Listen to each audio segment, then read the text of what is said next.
Hello everyone, welcome to This Week in Comics. We're in Comic Connections as we are every week. I'm Sid and we're going to be taking a look at comics that are released on the 23rd of May. Remember, these comics are available all around the world in good comic shops. So find your local, support your local wherever you are in the world.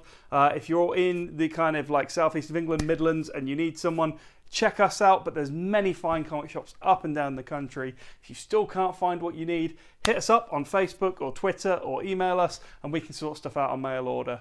You got that? Cool, let's do this. So my first pick this week is from Marvel and it's Iron Man 600. So the reason I'm going for Iron Man 600 is because this is Brian Michael Bendis' last Marvel comic. So as you all know, he's been pulled to the competition. And they've basically handed him the keys to Superman, so why wouldn't you go? But you only have to wait 1 week until Man of Steel issue 1, which ships next week. So I'm already plugging next week's stuff. How about that? So this is wrapping up his arc on Iron Man, and Tony Stark is back ahead of the new issue 1, which comes out next month, written by Dan Slott. Tony Stark, Iron Man issue 1. There, I'm plugging next month's books as well. We're just plugging everything this week. Let's go DC for an issue. Let's have a look at Flash 47. So what's interesting about this, they've been building up for a little while. The Flash War is well underway now. So there's been prologues and everything for the last couple of months. But this is Flash War Part 1. We're looking here at the Matina cover. So good comic shops will have both available, perhaps. We've got both available because we're just that good. So I don't always read Flash. I'm a Wally West guy, more than the Barry Allen guy. So I pick and choose which arcs I'm going to read. But Flash War, leading in from the annual they did last year, this looks like a big deal in Flash. So I'm well on board for this. And so should you be. Okay, so the next one is my personal favourite pick of the week. It is Teenage Mutant Ninja Turtles Urban Legends. And I emphasise the ninja because more than ever in this book, they're ninjas who not only are quite hardcore, but they take a beating as well. So I'm going to give you a bit of background. This comic is actually a reprint of a series that came out in like 95, 96 from Image Comics when Image weren't really a big deal. In those days, it was a bit dark. They didn't have loads of great output. But Eric Larson, I believe, was the editor of his little imprint. And they started doing Turtles comics. And they were hardcore. And the Turtles, they got messed up. Lots of stuff changes. There's a big spoiler actually on this cover as to how the Turtles end up looking up. But they get mangled in this series and it's awesome. So reprinted for the first time in colour. These books have been out of print for the best part of 20 years and they never finished the series originally. It just stopped. Probably because no one was buying it even though it was awesome.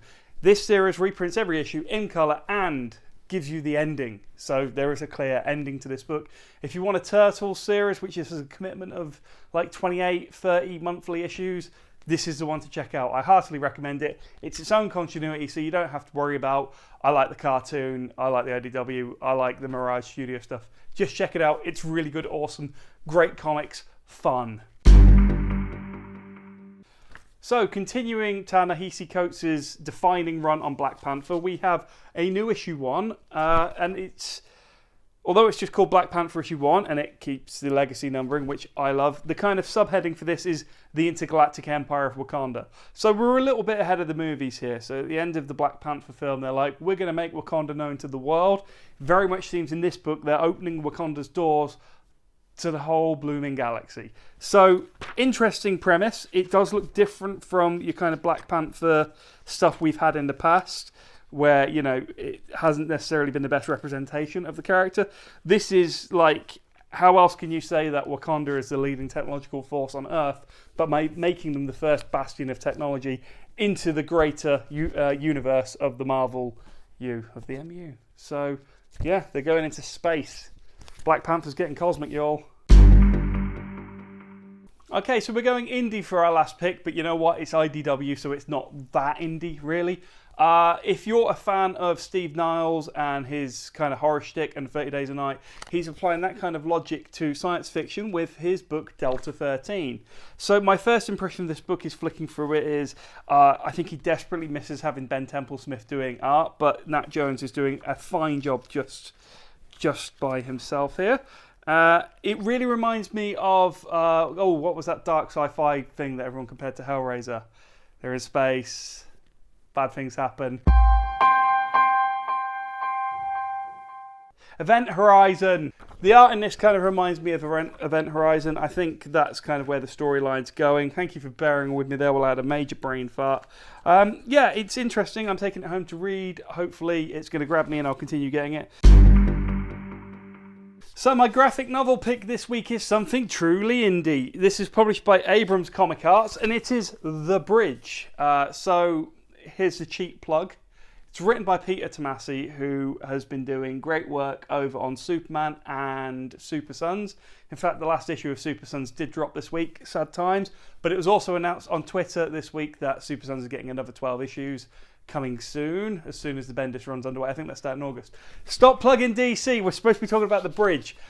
I just loved what Tomasi's been doing, and literally I'm buying this just on the strength of his work. But it looks really good. It looks really interesting. It's about how the Brooklyn Bridge was built and why. Who are the people behind it? Why did it take so long? Because it took 13 years to build the damn thing. In comparison, the Hoover Dam was 3.5, 4 years. So much bigger engineering project, really. But hey, it kind of made Brooklyn and New York the mass of people it is today. I love New York. I love Brooklyn. I've been there a couple of times now, and I always have to come in across the bridge, or at least across the tube, line adjacent to it. Interesting, different. My pick. Okay, so that's it for another week. Thank you for watching as always. Please comment, like and subscribe. Share this video out there. Retweet it if you're watching it on Twitter. Just, help us out here. The idea behind these videos is it's for the entire comic community. It's not just for us and to make our business better, but there is a nice knock-on effect that has. Every comic shop could be sharing this video and should be sharing the shop. We're not after your business. We want to make the comic pie bigger for everyone so everyone eats.